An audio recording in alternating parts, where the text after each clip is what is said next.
bubble for two, please? One Dutch restaurant's test run using greenhouses to keep diners isolated.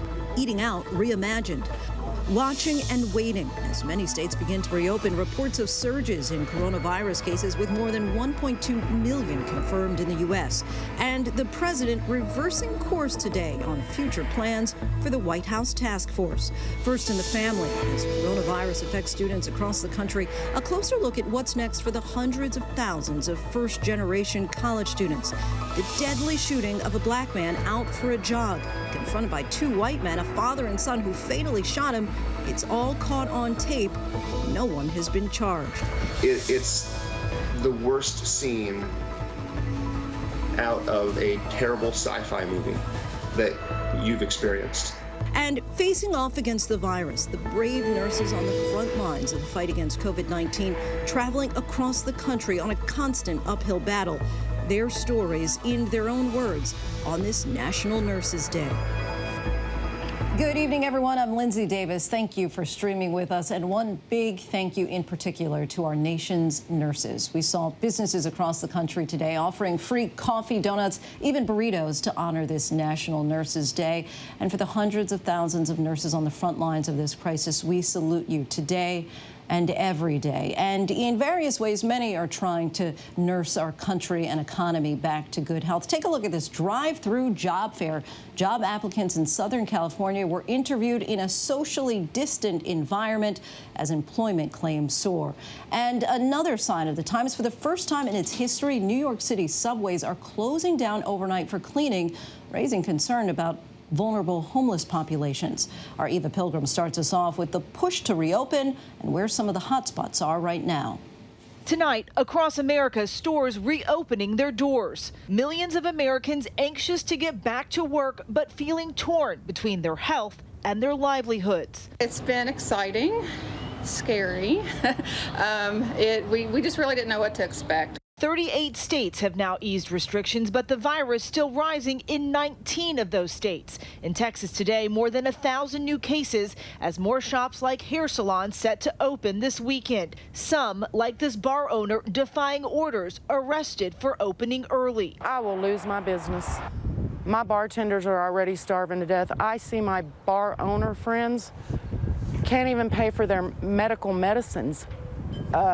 This is terrible. The governor now calling for the release of a Dallas salon owner, Shelley Luther, who was jailed for opening her salon 2 weeks ago. If you think the law is more important than kids getting fed, then please go ahead with your decision, but I am not going to shut the salon. The president telling David reopening the country will bring a human cost. Do you believe that's the reality we're facing, that lives will be lost to reopen the country? It's possible there will be some, because you won't be locked into an apartment or a house or whatever it is. But at the same time, we're going to practice social distancing. We're going to be washing hands. We're going to be doing a lot of the things that we've learned to do over the last period of time. And we have to get our country back. The push to reopen coming as that new snapshot from FEMA reveals the virus's grip.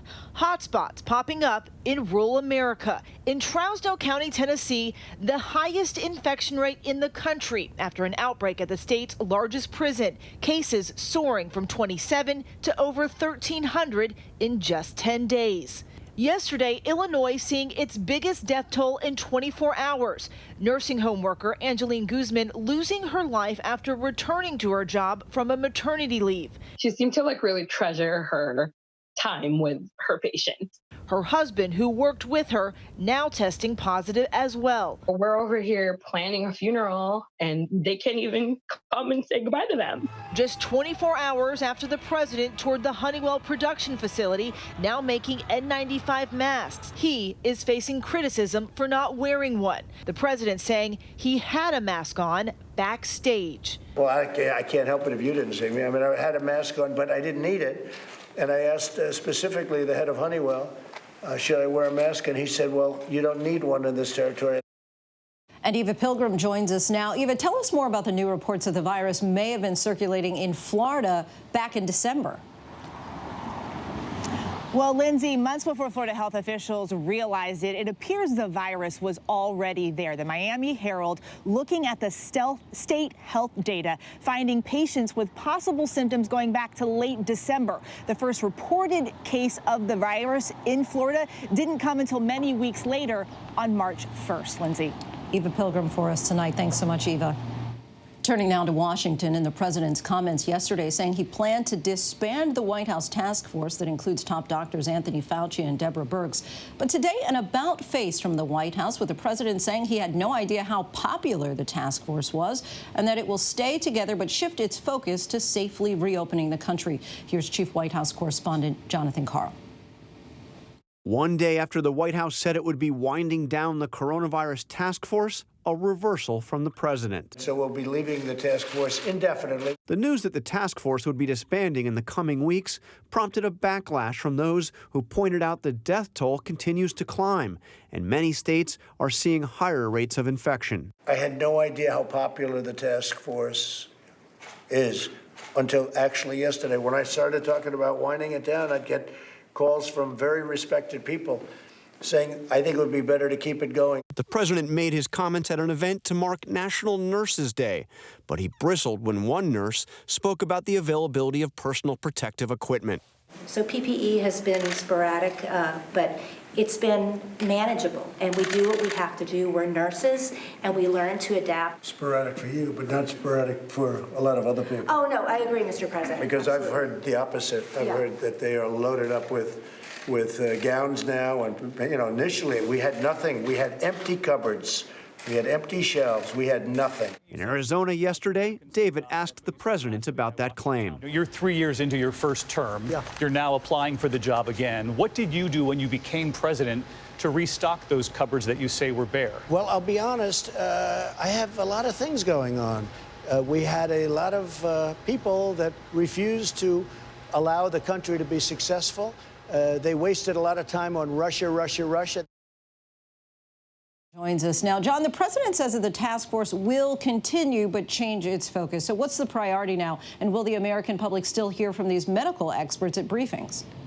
Well, he said the focus is going to shift a bit to safety and reopening the country. He also mentioned the development of a vaccine and therapeutics and said that Dr. Birx and Dr. Fauci will remain on the task force.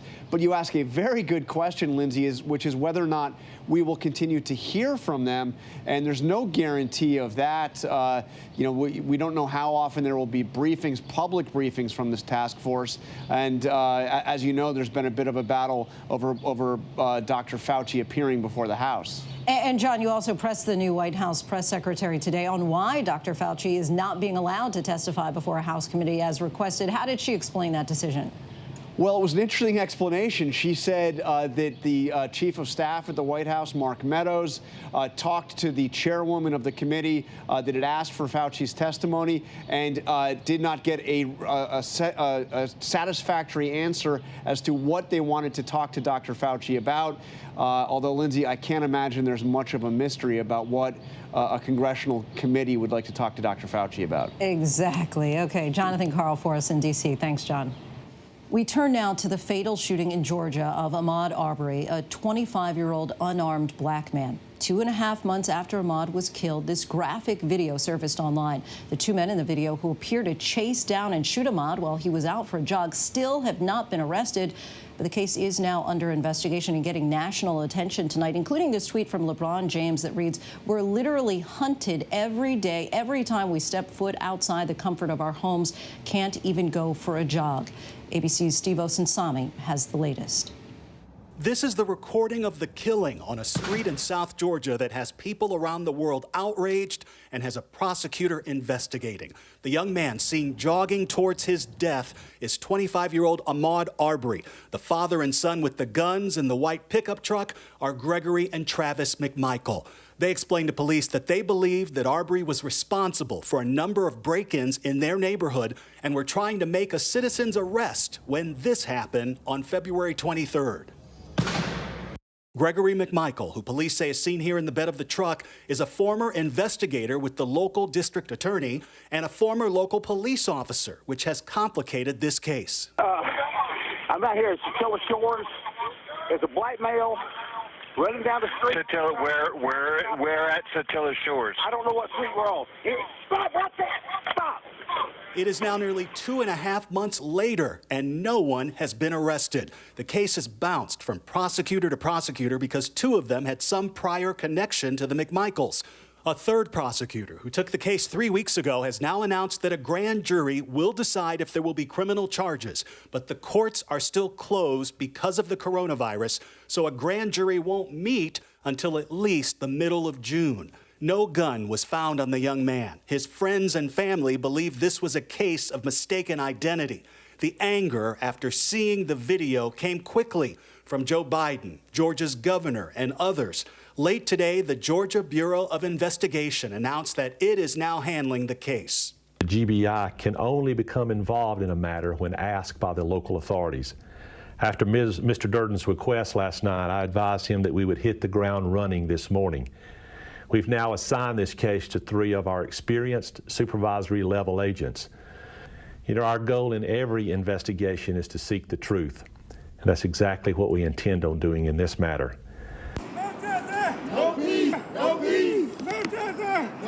Protests have hit the streets across Georgia. The NAACP is calling for the resignations of prosecutors and other law enforcement officials. We all stand in agreement that the way that this case was handled absolutely wrong. And that as citizens of the Glenn County community, we expect that justice be done swiftly and immediately. Arbery's parents say their son was a high school football star who loved to jog, and they believe he was killed because he's black. He was just jogging, and his life shouldn't have ended the way that it ended. He'd have been living today if he was a white kid.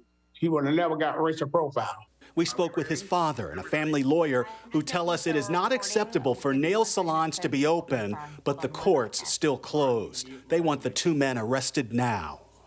It is astonishing that we can say getting a tattoo is essential. We can say getting a drink is essential. We can say going to get a massage is essential. However, we say getting justice for Ahmaud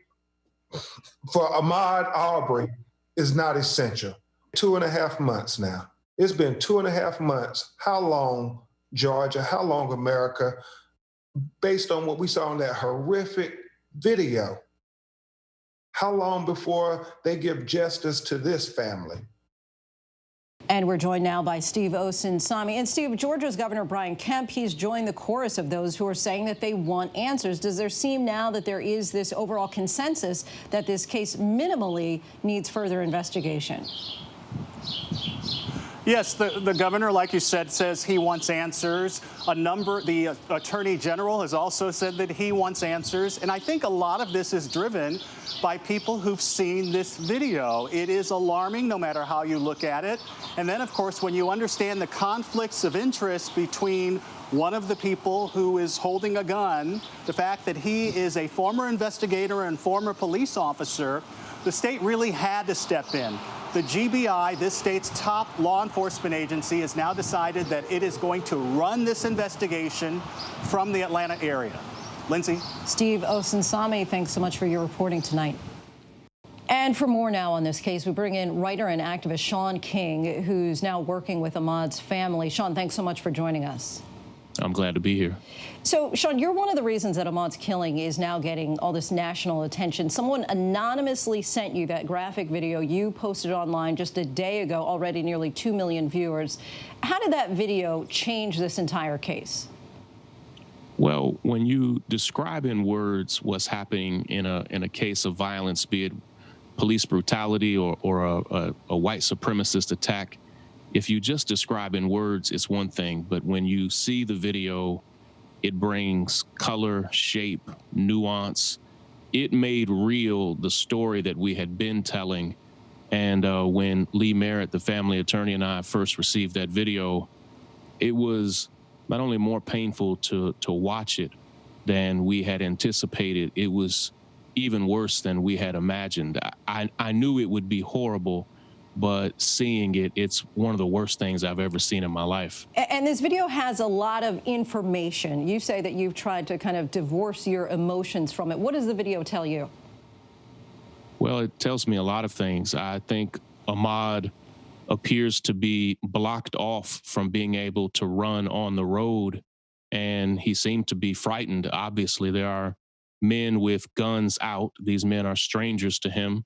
They are yelling at him and pointing guns at him. And it appears to me in that moment that he felt like he had to fight for his life to get away. And I can only imagine exactly what was going through his mind as he's running down, and these men have blocked the road off and are armed with their guns out. It seems like whoever's shooting the video was a part of this whole thing, right? Because they're already recording when they arrive at the scene. I'm just trying to get an understanding of who may have anonymously sent you the video, because it doesn't appear that it would have been somebody who was implicated in this act. No, we definitely don't believe the person who filmed the video sent it. The police report does allude to there being a third person, a friend of Gregory and Travis McMichael on the scene.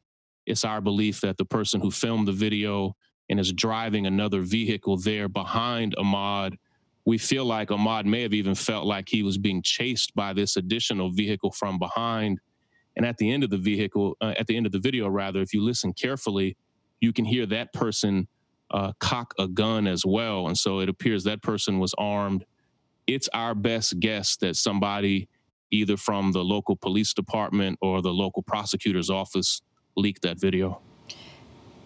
I just want to confirm that we don't have that confirmed, that the local police or prosecutor's office ever had that video in their possession. But just want to go back to the idea that you said that this is one of the worst things that you've ever seen. What was your immediate thought when you first saw the video? When I first saw it, I had just gotten out of a staff meeting, and Lee Mayer, the family attorney, had called me multiple times during the staff meeting and texted me multiple times. And when I opened up the file, it was so jarring and so awful that I had to fight back tears in that moment. I have studied, even for a living, I've written over 1,000 stories that have violence at their center, be it police brutality or something else. I've studied videos like this, and right away I just knew it was one of the worst things I'd ever seen. I just had to fight back a lot of emotion, and Lee and I felt right away that we needed to share it publicly, not because we wanted to. I even posted on social media that I didn't want to post this, that it's a horrible thing to have to share, but we felt like not that the public needed to see it, but that the weight of it needed to be out there for us to get the movement that we needed. And sure enough, within 24 hours of releasing the video, we learned that the FBI is involved with the case. The Georgia Bureau of Investigations has now asked to be involved. So we're starting, the governor and attorney general of Georgia now spoke out about it this was 3 months ago. And within 10 hours of me releasing the video, all of a sudden we start to get movement. Gregory and Travis McMichael have not been arrested. Do you think that they should have been?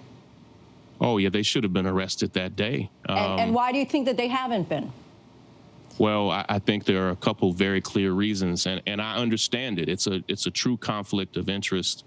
Gregory McMichael was a retired police officer in that county, and he worked for nearly an entire generation, almost 30 years, as an investigator in the local prosecutor's office. This is a small town, and in that town, Gregory McMichael, his son Travis, his entire family were beloved figures in that law enforcement community. And so they were quick to believe anything he told them and very slow to arrest him or prosecute him. That's why the first prosecutor's office had to recuse themselves. The second prosecutor's office had to recuse themselves. And now they kind of passed the buck to a third prosecutor. But even then, it's still kind of local. It's still in South Georgia. We have seen some protests over this killing. How do you feel about that? And do you want people taking to the streets right now, especially in Black and brown communities, which are disproportionately affected, as we know, by COVID-19? Yeah, I'm deeply convicted. I'm rather conflicted about it. It's hard to see people protesting. We know that they're trying to socially distance themselves. It's hard to do it. It's not a natural behavior. I'm proud of everybody that's out there protesting and demonstrating in Brunswick, in Atlanta, in Savannah, and elsewhere. but we definitely want everybody to stay safe. And so it makes it really difficult for us to organize in traditional ways when we know that the coronavirus could spread in those traditional ways. So we're trying to be careful. We're letting people make their own decisions. People are trying to socially distance themselves. We see some people wearing masks and gloves, but those restrictions have already really been eased in Georgia. And so culturally, people in Georgia are not necessarily wearing masks like we would see back in New York. Joe Biden tweeted that the video makes, quote, clear that Ahmaud was killed in cold blood. In your mind, is there anything at all outstanding that still needs to be determined, or have you already concluded 100% this was cold-blooded murder and there's no other explanation? Oh, yeah. After seeing the video, I don't think there's any wiggle room that it was cold-blooded murder. And so in that respect, anybody who sees it and makes that conclusion, I agree with that. It's a horrible, painful moment. I would put it on par with Emmett Till or other cases of racial violence that we've seen in this country. It's a low moment for our entire country. And our thanks to Sean King for that. And when we come back, the early end to school is more than just a letdown for students who are the first in their family to make it to college. Tonight, how they are fighting to keep their dreams alive. Plus, the lingering problems with America's food supply. With prices set to rise, we look at some of the items that are getting harder to find at the grocery store. And on this National Nurses Day, a closer look at some of these heroes who left their homes and families behind to fight COVID-19. Stay with us.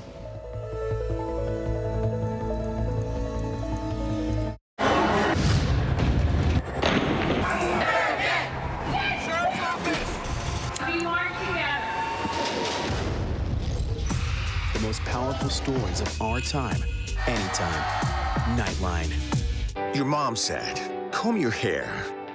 Your dad told you, smarten up. Your dog is judging you right now. And your best friend just called you crazy. We all need someone who'll pull no punches and give it to us straight. Now imagine getting your news like that. No bull, no spin, just give it to me straight. Straightforward news, straight to the heart of the story. ABC News, straightforward. The Americans here on the ground and the Iraqis. 18,000 tons. Ismail? David. Over ground zero from Hurricane Michael. You can see just home after home. David, nice to meet you. This was your view. My favorite view. Thank you very much. Thank you. Good morning, sunshine. Good morning. Good morning. I'm grateful you woke up this morning. Good morning, sunshine. Good morning, sunshine. We've been waiting for you. Say good morning. Good morning, sunshine. In America. Say good morning. I want you to wake me up. Right now, how do you make sense of it all? Now, afternoons on ABC, one place with the good information you need. We are all in this together, and we're going to get through this together. Pandemic, what you need to know. Afternoons at 1 Eastern, 12 Central and Pacific on ABC.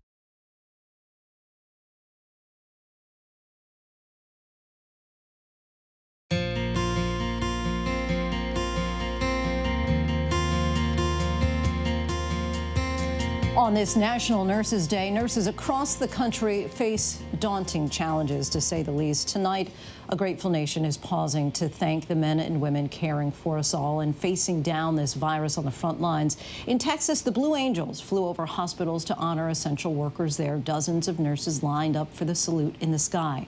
Our Kaylee Hartung spoke with some of the nurses who left their homes and families behind to fight COVID-19.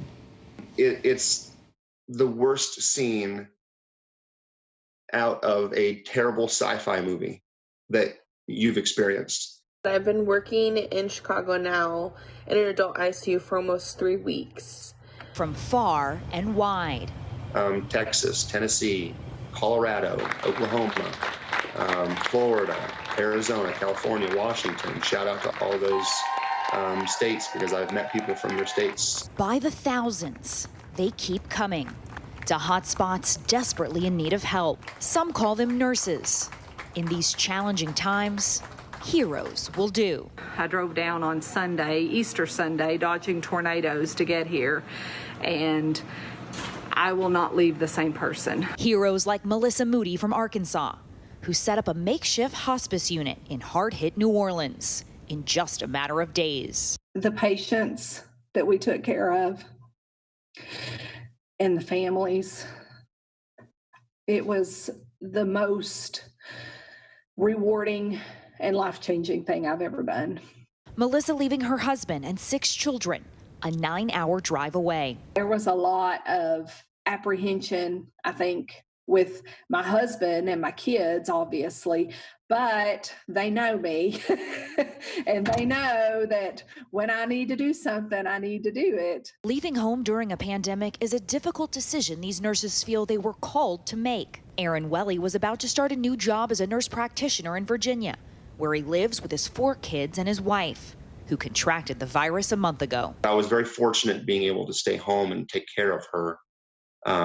But again, there were times that I sat up at night. I didn't sleep because I was looking over, counting breaths, making sure everything was fine. It was scary. It was terrifying. And I think that was kind of a defining moment of, okay, I kind of know what I need to do. The couple of 15 years are no strangers to helping out, volunteering together in Houston after Hurricane Harvey. So when Aaron saw the growing need for nurses to help with coronavirus patients on New York's Long Island, he didn't hesitate. What was the conversation like with your wife and with your children? Was there any hesitation, anxiety, concern? Give me a minute. I'm sorry. It's emotional. My wife went with me to Houston because we both are in this for the same reason. So she understood. She knew. She was like, yeah, if you can go, go. My kids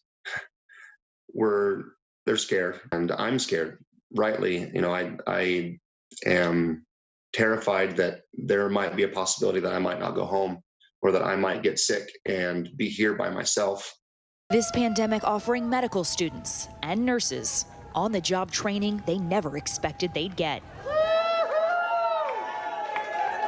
Before Nicole Yost made the decision to travel to New York, COVID forced her to make an even tougher decision, closing her medical spa in South Dakota.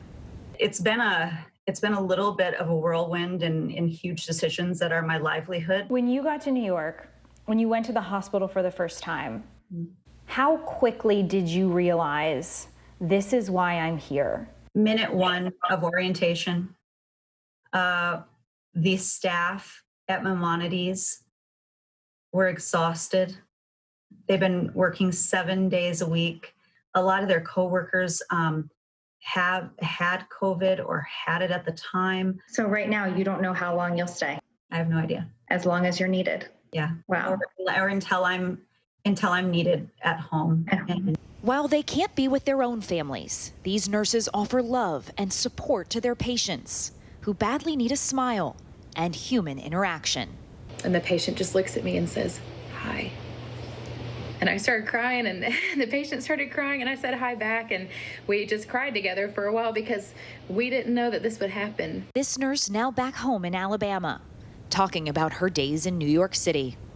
So when we do have that moment of hello again, it is the best moment ever.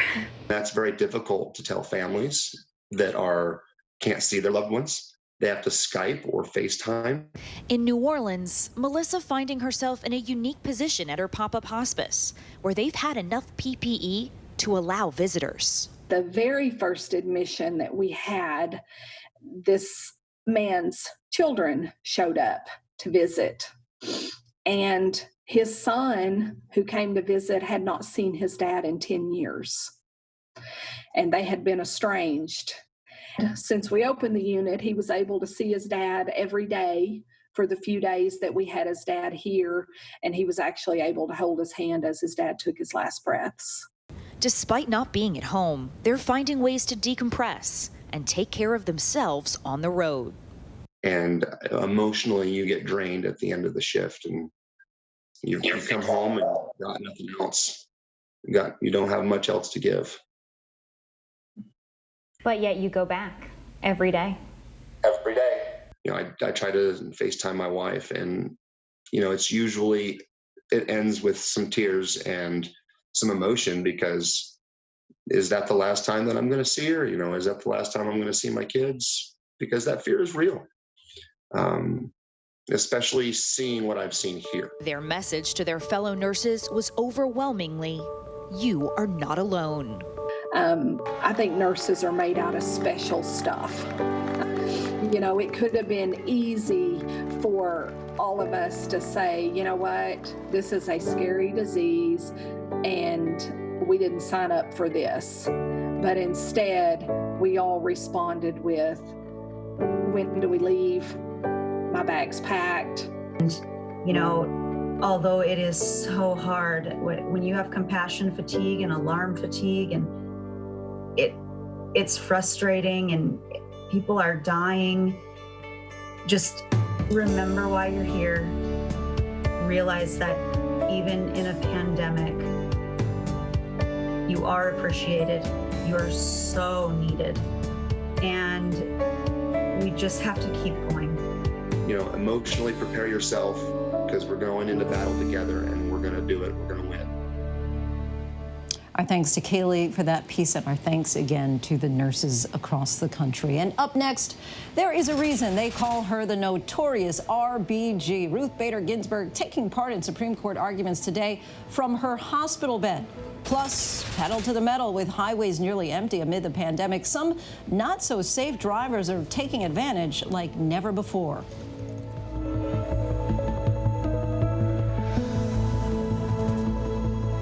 In times like these, the news-making events happen here. ABC News. President Trump meeting face-to-face with one of the world's most brutal dictators, Kim Jong-un. The president. You trust him? I do trust him, yeah. I think he trusts me, and I trust him. Ivanka Trump. I have to ask you about your emails. Your father had taken Hillary Clinton to task for this. There just is no equivalency. So the idea of lock her up doesn't apply to you? No.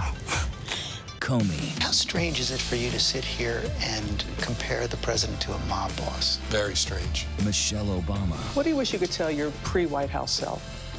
Whew. Melania Trump. Do you think there's still people there that he can't trust? Yes. Still working now? Yes. Michael Cohen. So he's still lying? Yes. It's a big statement. And now, in a year with so much on the line, we're right there. Good evening tonight from Washington, a very busy news night. America's #1 news source, ABC News, straightforward. We all need someone who'll pull no punches and give it to us straight. No bull, no spin. Now imagine getting your news like that. Just give it to me straight. ABC News, straightforward. Another week in America, a country facing a new test now. The Wuhan airport, almost no one here. The last flight out of Rome. This is the nursing home just outside Seattle. Dozens of people were just rushed off this cruise ship. This is ground zero. It is shut down. Another ambulance just pulled out. Now they're headed to the hospital. Time is of the essence. You can see the ship behind me. This is the first time tests have been done here. Morning, afternoon, evening, late night, 24/7. ABC News, there for you. What's the most innovative daily news podcast out there to listen to every day? Well, the Edward R. Murrow Awards say it's Start Here, the daily news podcast from ABC News. Even the New York Times calls us a top news podcast worth listening to. Start Here, free on Apple Podcasts.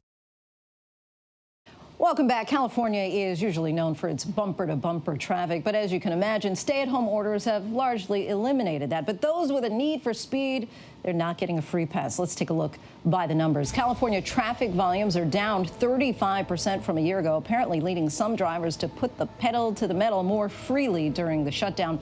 The California Highway Patrol wrote nearly 2,500 tickets for drivers going more than 100 miles an hour from March 19th to April 19th. That's an 87% increase compared to the same period last year.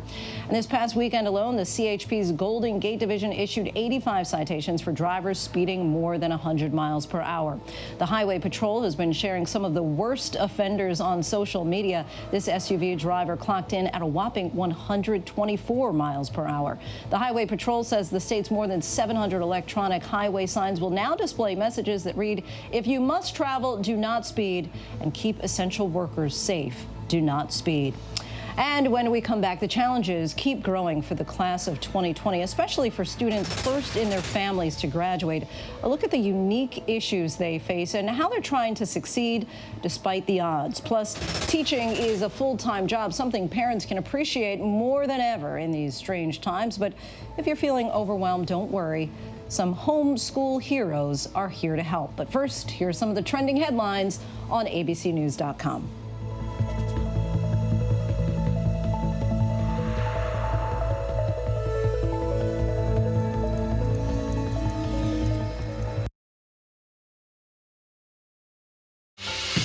What you're seeing right now, this is part of the eye wall. This procession of migrants goes back 2 miles. There is going to be catastrophic damage. This fire has made a run. You can see those flames shooting up into the sky. We are on the jam-packed red carpet. To the right, guys. So this is the 4th weekend of protest.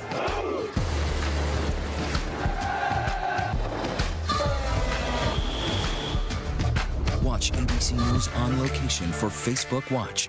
What's the most innovative daily news podcast out there to listen to every day? Well, the Edward R. Murrow Awards say it's Start Here, the daily news podcast from ABC News. Even the New York Times calls us a top news podcast worth listening to. So if you like getting behind the biggest news stories of the day, inside all the details, the backstory, and what will happen next, then listen to Start Here, the daily news podcast from ABC News. It's like no other news podcast out there. Even the critics agree. Listen free on Apple Podcasts. This is what being live is all about. This is ABC News Live, the 24/7 streaming news source from ABC News. Breaking news, live events, streaming nonstop. Original breakthrough storytelling from ABC News, National Geographic, ESPN, and it's all designed differently for you to stream straight to any screen whenever you want. ABC News Live. Streaming everywhere, right to you. ABC News Live. It's that easy to go there. The Americans here on the ground and the Iraqis. 18,000 tons. Patatas. Ismail? David. Over ground zero from Hurricane Michael. You can see just home after home. David, nice to meet you. This was your view. My favorite view. Thank you very much. Thank you.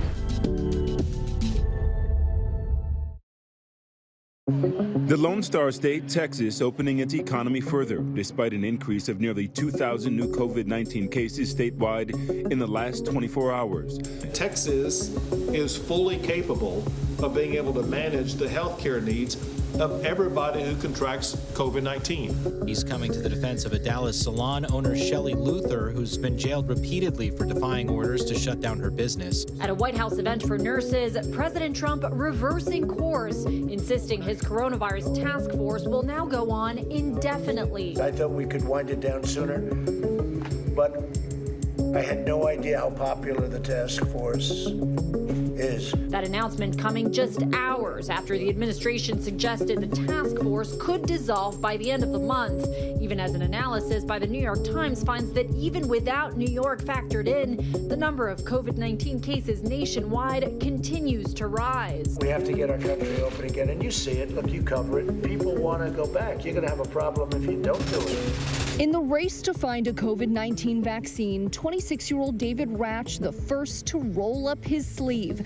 getting the first injection in a human trial launched at the University of Maryland School of Medicine by pharmaceutical giant Pfizer and its German partner BioNTech. So I'm not actually sure on my end, like if I got one of the vaccine candidates or if I had a placebo. This is one of more than 100 potential vaccines being studied worldwide. At least 8 have already been approved for human trials, a process that normally takes years. For a third day, Supreme Court justices are hearing oral arguments via teleconference. Justice Ruth Bader Ginsburg took part from the hospital. The 87-year-old is being treated for a benign gallbladder condition. She's expected to be released in the next day or two. During the teleconference, a familiar sound can be heard. That when the subject matter of the call ranges to the topic, then the call is transformed. But no acknowledgement from anyone on what that was. We're going to read Duck Rabbit. A birthday fit for a prince. Prince Archie doesn't seem to mind those stay-at-home orders, spending quality time with mom and dad. Duchess Meghan spotted reading the prince Duck Rabbit. The video posted as part of a bid to help children affected by the pandemic. Meanwhile, birthday girl Adele ventured outside for a rare social media post going viral as she thanked those on the front line. Now to one more problem facing America in the middle of this fight against coronavirus: growing troubles with our food supply. As outbreaks grow at meat processing plants, prices are set to rise, and some items like ground beef are getting more difficult to find. ABC's Matt Gutman brings us a closer look. Tonight, buckling meat production sending shockwaves through the nation. Overall, beef and pork production is down by over a third since this time last year. Wholesaler shelves empty. Supermarket chains like Kroger and Albertsons and Costco rationing meat sales to stop runs on products. With supply down, prices are surging in the opposite direction. You've said that wholesale meat prices are up 60%, certainly for beef, near record levels. At what point does that get transmitted down to the consumer? I think we're starting to see it right now. One survey company showing retail prices already up more than 8%, and analysts predict ground beef prices could soar by over 50%. Major restaurant chains like Wendy's struggling to find fresh beef. The problem, sick workers forcing closures and disruptions at more than 100 food plants across the country. Workers on those production lines shoulder to shoulder. More than 700 workers at this one Iowa plant testing positive. Another plant in Iowa hoping to reopen tomorrow. If you really truly want to make the food supply chain in this country safe, you have to start by making those workers safe, because without those workers, our supply chain is broken. And Matt Gutman joins us now. And Matt, you have new statistics about children going hungry in this country. What are you hearing? And the Brookings Institution put out a very disturbing report tonight. They have a study that showed that 1 in 5 American parents with children under the age of 12 years old are suffering from some sort of food insecurity. Now, the author of that report says that food insecurity is just a very clinical way of saying that these kids, 9 million kids under 12 in the country, are going hungry, not getting enough calories. This is the highest number that they've seen, even higher than during the Great Recession, higher than at any time they've been monitoring this specific statistic since 1998. And with food prices at supermarkets only rising, the amount of food production decreasing, this is likely only to get worse, Lindsay. That's right, and food banks already stretched thin. Matt Gutman, thanks so much for that report.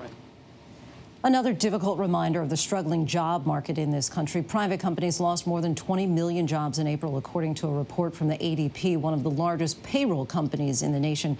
This number was the worst loss in the survey's history. Job losses were highest in the services and hospitality spectrums, shut down because of the pandemic. This, as General Motors says, it aims to restart a majority of production later this month. The automaker also reported earnings this month, posting a $1.4 billion loss in the first 3 months of the year. While so many in the class of 2020 are facing delays and cancellations of graduation ceremonies, that lost rite of passage is an especially big letdown for the estimated 400,000 students who are the first in their families to attend college. Just 21% of low-income first-generation students make it to graduation within 6 years. Tonight, Devin Dwyer introduces us to several first-gen students determined not to let the pandemic upend their dreams. I personally don't see this as a big downfall. I just see this as a huge, huge, huge challenge.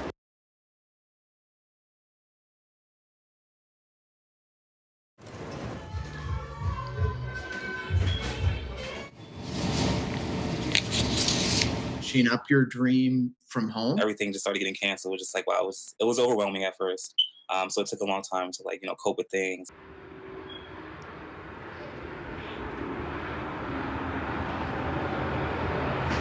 All right, a little technical glitch there. Thank you for bearing with us as so much of our staff is working from home. We're going to try and get that Devin piece on for you later on in the show. But in the meantime, we'll move on to parents working from home. We know that it can be a challenge, but help is on the way. All you need is an internet connection and a little experience with social media. ABC's Diane Macedo has more on the homeschool heroes trying to make teaching a little easier.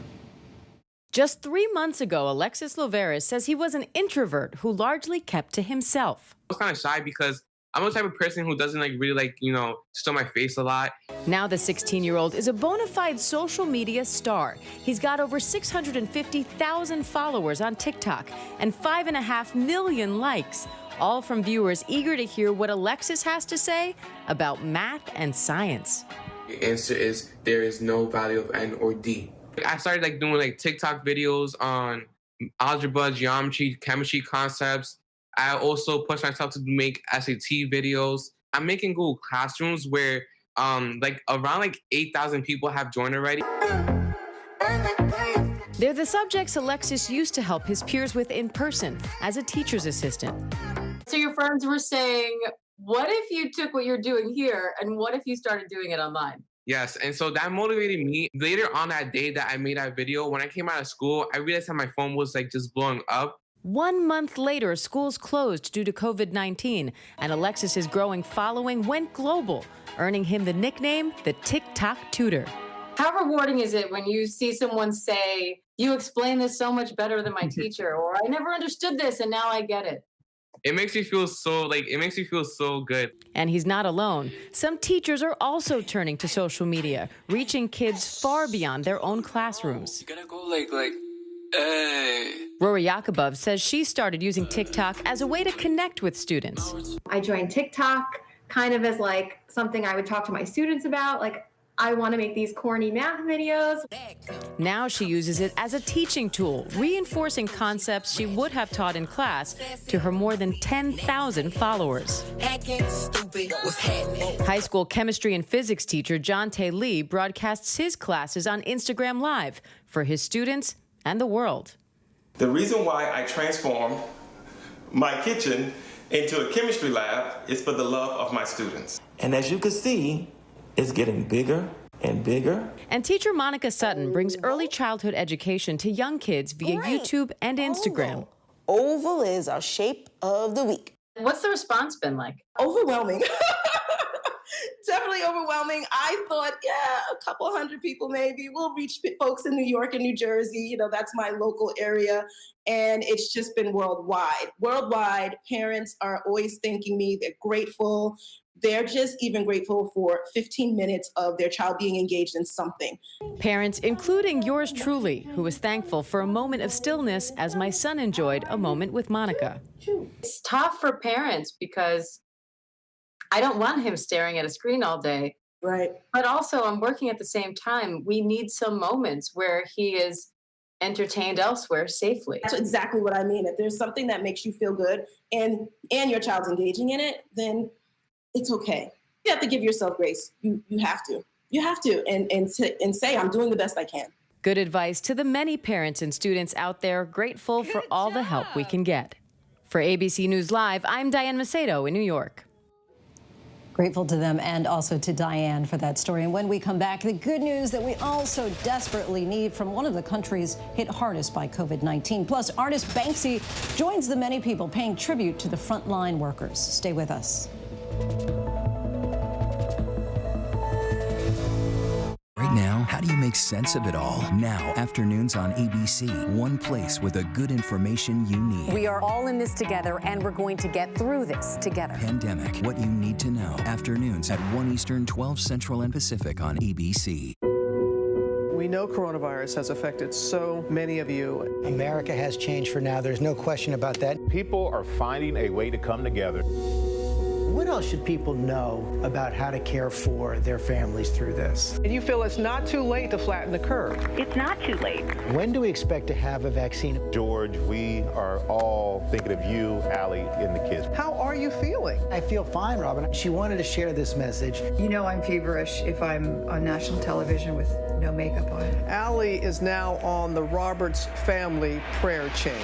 Robin, how you doing? I'm loving this. Gonna keep these slippers on. We are so grateful that we get to do this from home. I'm gonna take the camera and turn it around. Kelly was doing prompter. You do know you're sideways, right? It's great to see so many Americans stepping up. All in this together. The world coming together as one. We're gonna get through this together. Right here with you on Good Morning America. Friday nights, 9/8 Central. True crime, cinematic, real-life drama, stunning, the unthinkable. Follow the clues. The Hunt. True crime. 2020. Friday nights, 9/8 Central on ABC. This is what being live is all about. This is ABC News Live, the 24/7 streaming news source from ABC News. Breaking news, live events, streaming nonstop. Original breakthrough storytelling from ABC News, National Geographic, ESPN, and it's all designed differently for you to stream straight to any screen whenever you want. ABC News Live. Streaming everywhere, right to you. ABC News Live. It's that easy to go there. And welcome back, everyone. As we've been reporting all week, life is slowly but surely getting back to normal in Italy. Our James Longman is there with a special edition of Feel Good News.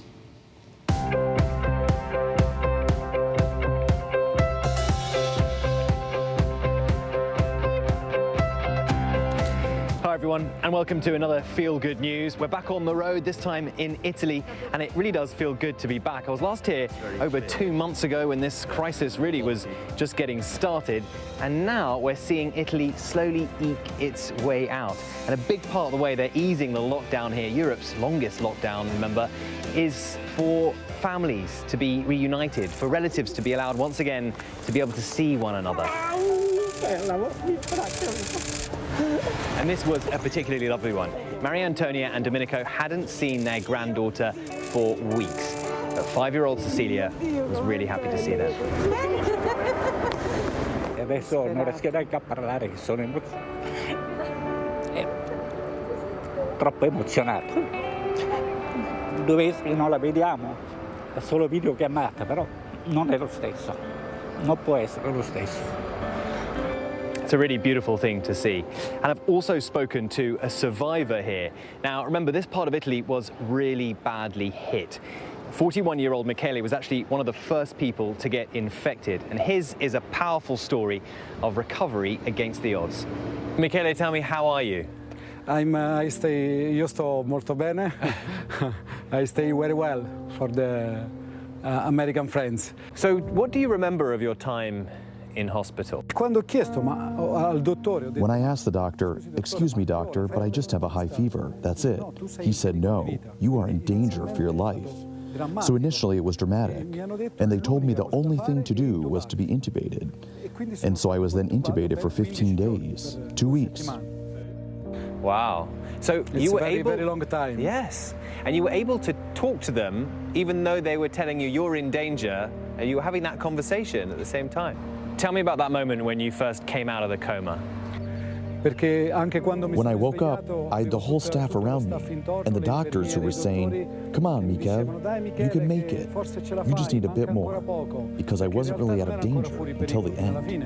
Have you learned any life lessons from your illness, and what's important to you now? Ho imparato che the life is one. Life should be lived for every day. For sure, what I will do is work a bit less, because in my life I've always thought of building, buying my office, the house. But then in a moment, all of that can end. So it is right we live life day by day, and we must thank God for every day, because we are able to breathe, walk, play sports, have someone who loves us, and enjoy life. One mustn't just work on reaching those big goals, because they can collapse in a second. All the best to Michele and his family. And we're going to finish tonight with something a little bit different and some colour. Take a look at this in India. This is India's version of clapping for carers, except this time India's armed forces took to the skies to thank the country's healthcare workers by dropping flower petals.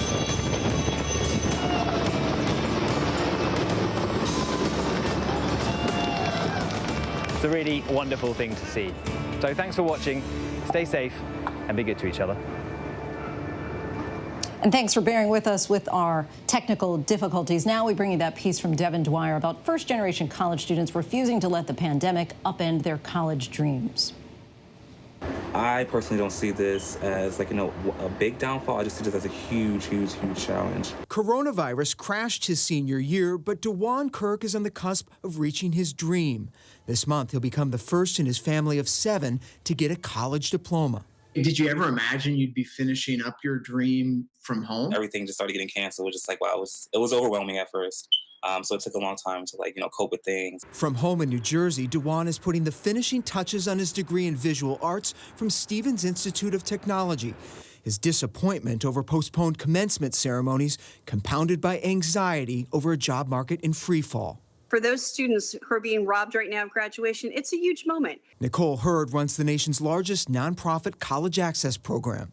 We are hearing students say mom and dad have lost their jobs, and now I have to think about employment because I might be the only steady income in my family. For Sophie Kim, a Korean immigrant and first in her family to go to college, the closure of her parents' nail salon during COVID-19 makes her dream of law school seem almost irresponsible.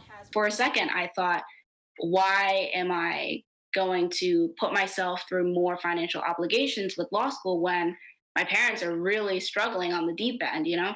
The new financial pressure is especially heavy for first-gen teens hoping to start college. It's really just me trying to keep everyone afloat.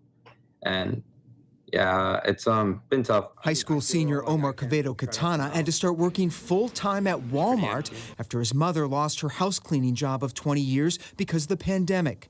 I just got done paying for the apartment bill, which rang up to $1,018.48. At a small desk in his bedroom, Omar pays the family bills and tries to keep from falling behind with homework. His daily commute past piles of trash and graffiti in his Texas neighborhood, a reminder, he says, of why he's determined to start college in the fall. I definitely don't want my future family or my older brothers or my little brother's family growing around this kind of environment. A lot of people say, well, you don't really need college. Like, why can't these students just go and take on a blue-collar job? And many will. But if you want to do something about income inequality, then you have to look at a college degree and not a 2-year degree, but a 4-year degree. Before the pandemic, the gap was closing. More low-income first-generation students were enrolling in colleges nationwide. Now advocates worry that progress could be lost. I'm also concerned that with colleges and universities losing so much revenue that they will start to really target wealthier students or find other mechanisms to encourage full-paying students and limit their financial aid resources. For many already in college, the path to completing a degree now faces major disruption. Some of them will just drop out. That's called summer melt. They commit to a college and then they just don't go. Summer melt has always been a problem, but now it looks like it's going to be a very big problem. Brianna Cadena is fighting to stay on course. I don't know if I can do online classes again. It's just been, I don't know how many times I've had to regather myself and refocus on why I'm doing this. The Brown University sophomore from San Antonio says taking Ivy League classes remotely is starting to take a toll. I have an exam today. Last time I had an exam, I did it in the living room where basically my whole family was also, and I failed. So I'm logging myself in here so I can get it done. In Maryland, Janaea Hines is wondering whether the cost of tuition is still worth it when the classes have moved online. I work 8 hours a day, 40 hours a week, right? So on top of classes. Yeah. So it's like now I have to figure out how to put it all together, like classwork, then plus work. A juggling act complicated by the pandemic, causing Janaea, who dreams of becoming a surgeon, to think about delaying her college career. But, comes with that, it's like consequences that comes with taking a semester off, because what if I take it off and then, I don't feel like going back? I don't want to run into that. Many of our first-generation college students are balancing multiple lives, and we don't necessarily have all of the structures in place on college campuses to make sure that they're getting all of their needs met. So many first-generation college students are determined to persist. I have to make sure everything that I'm doing, I keep going so I can make it. So when I make it, I can help the family, but also my siblings can look up to me as a role model of someone who did it. Shafiu Asumanu of New York City is the oldest of 4 and son of West African immigrants. The pressure to be his family's first college graduate is immense. My mom always tells me, I'm her only hope. Basically, make something for myself and for my family, and also for my community. From a small Bronx apartment, Shafiu is finishing his degree in advanced economics. When his dad recently lost work, he started helping pay some family bills and caring for his sister Habiba. Hey, you, Working part-time as a researcher from his bedside desk, he's also studying the habits of highly effective people. Someone who is very educated is open-minded and is really aware of what's going on in the world, what the world really needs. A passion to give back to family and community as the nation bounces back from the pandemic. It's like paying it forward and like paying it back to my parents. Sophie Kim deciding to take that leap to law school despite the need for more loans. Omar Cavedo Katana charging ahead to his freshman year at the University of Richmond. Once I'm able to expand my social ladder, I'll be able to bring up my mom, and maybe my father too. A drive to escape a minimum wage existence to a better life. Even though it's going to be a long time from now, like I know it will be worth it. And those first-generation graduates in the class of 2020 staring down that job hunt in a pandemic is just another test to overcome. Everything happens for a reason. If something happens, you can't sit around and just be, upset about it. You got to figure out an alternate plan. So I try to stick to that and keep it alive, keep the optimism alive. For ABC News Live, I'm Devin Dwyer in Washington. Such an important story to tell our thanks to Devin for that. Before we go tonight, the image of the day. New work by street artist Banksy honoring nurses. Look in that basket. You see Batman and Spider-Man, but flying high, a new superhero, a nurse donning a cape and, of course, a mask. To all of the heroic nurses tonight, a heartfelt thank you from all of us at ABC News. And that is our show for this hour. I'm Lindsay Davis. Thanks so much for joining us. For more news, context, and analysis, keep it right here on ABC News Live. Good night.